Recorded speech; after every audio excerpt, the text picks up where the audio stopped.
When you're replacing a starter like this on a lot of Ford vans and trucks with a 6-liter engine, never do this. Why? Well, that's coming right up.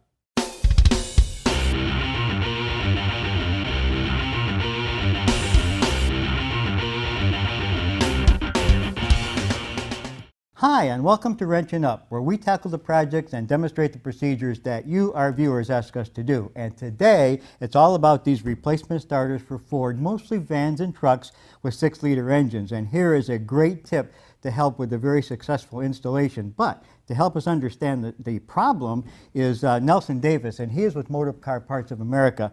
Nelson, tell us what's going on here with these starter solenoids and this cable. Okay, thanks, Jim. As you mentioned, this particular starter fits several applications of Ford vehicles, 2003 to 2010 F-Series pickup trucks, as well as some E-Series vans and a few excursions. They're mostly medium to heavy-duty applications, the F-250s, F-350s, F-450 series. And this particular starter weighs about 9 or 10 pounds. It's a fairly heavy starter. So our number one recommendation and suggestion is to make sure that this thing is properly mounted and installed into the transmission housing before installing the cable and tightening it.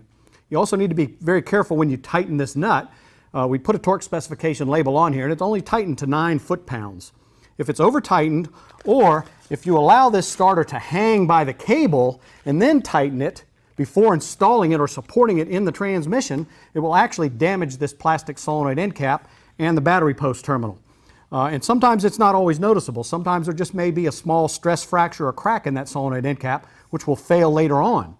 Sometimes it fails instantly when you attempt to tighten it. So we want to make sure that it's properly installed and seated before we install this cable and supported before we tighten that cable.